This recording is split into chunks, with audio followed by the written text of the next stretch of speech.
Hello everyone, this is Danny from Deep South Homestead. In one of our last videos that we did, I talked to you about my former wife Debbie and how she had passed away, and a little bit about the homestead and the barn.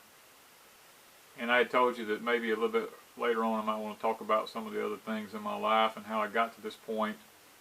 I want to take a little time to talk about Wanda and I and how we met, and a little bit about the homestead here.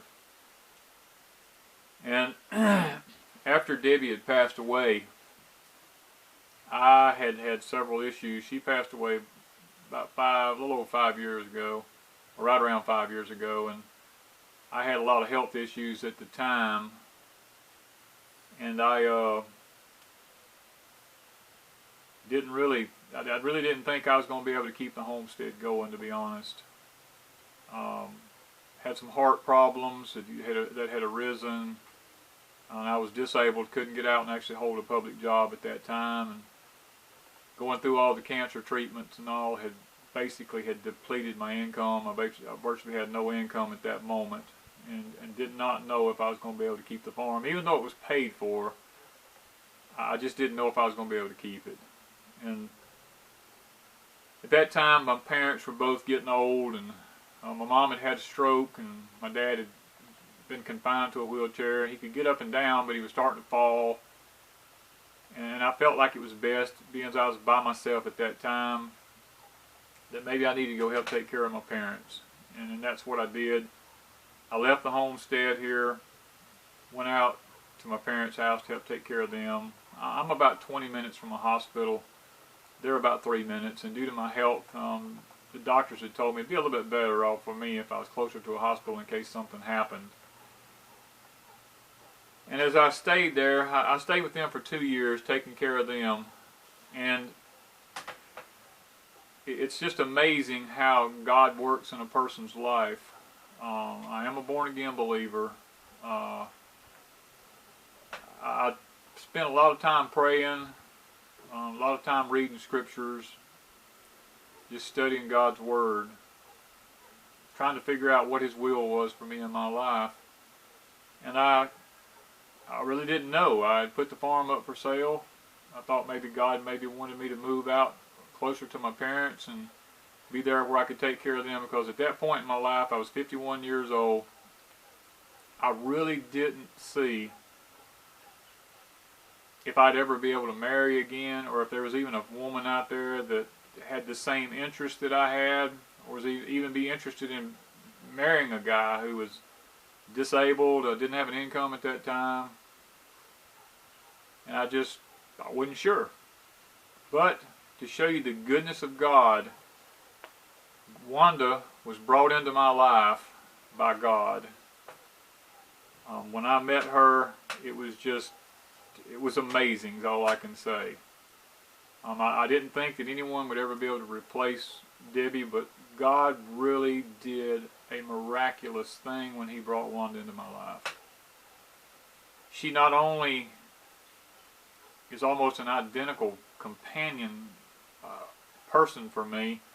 Her interest in herbs, her interest in living in the country, just living the simple life, all the things that I was asking God for, He seemed to give to me through her.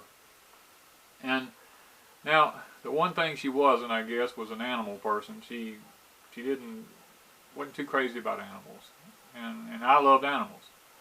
So I really didn't know how that was going to go over, but we decided to start dating, and when she first came out to my home here, I own a country Victorian home on my farmstead here. I want to say a little bit about that. I was in the construction business for 20-something years. That's what I did, was built houses. And I had built this country Victorian here because it resembles a farm home.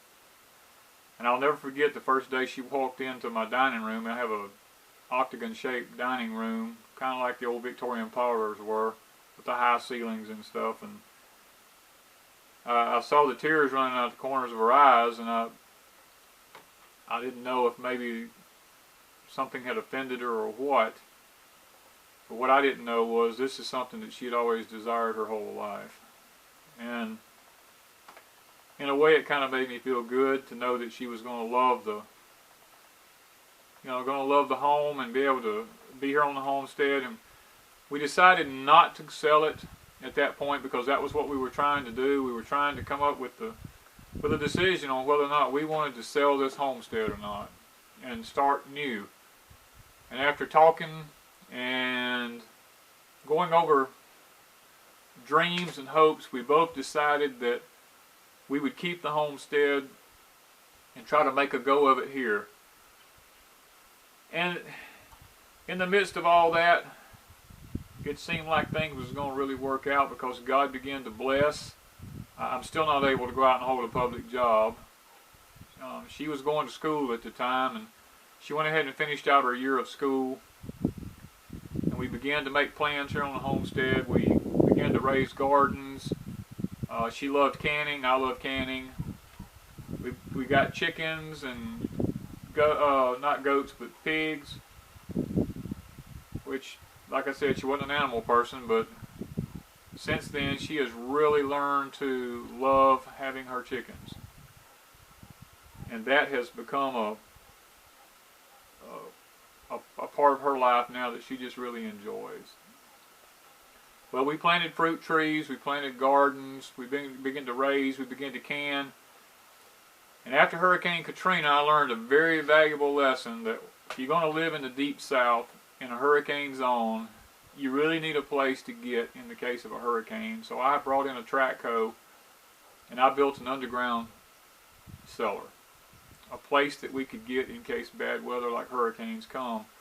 Well, we also turned this place into a root cellar section in it. There's a room in it that's our root cellar, and that's where we keep a lot of the vegetables that we can and stuff like that. I'm not a doomsday person, but I do believe that the direction that our country's going in today, that we have some problems that lie ahead. And that's one of the things I really admire about some of the other people on the YouTube channels is their prepping. And I really admire that because you really don't know what your future is. You can work on a job, you can try to work toward retirement, you can do all the things that you want to do, but I can tell you from experience, you really don't know what your future is going to end up being like. And that's one of the things that living in a hurricane zone has taught me, that we need to be prepared, not only for hurricanes, it can be any natural disaster, whether it be man-made, tornadoes, I mean, it doesn't matter. Everyone needs to be prepared. And I can't emphasize that enough. And I've noticed on the YouTube channels, one of the things that excites me a lot is a lot of the people that we look at their YouTube channels and even are subscribing to ours are the younger generation. That tremendously encourages me because I had thought maybe the younger generation wasn't interested, but I'm learning quickly that the younger generation coming along is wanting to know the things that our grandparents, some of them, failed to teach us. And we're definitely not being taught in our schools or our countries. So that's an encouragement to me. And that's one of the reasons we're doing the YouTube that we're doing, is because we want to teach people. We want to reach out and show people the things that we're doing and that it is possible to survive on a homestead. I don't have a job. Wanda doesn't have a job. Whatever we raise here on the homestead, whatever we sell off the homestead, that's how we survive. And our homestead, we decided not to do the agricultural thing. We decided to work more toward permaculture, the edible landscape, because we began to realize that as we get older, we're not going to be able to get out into the fields and work like a younger person would.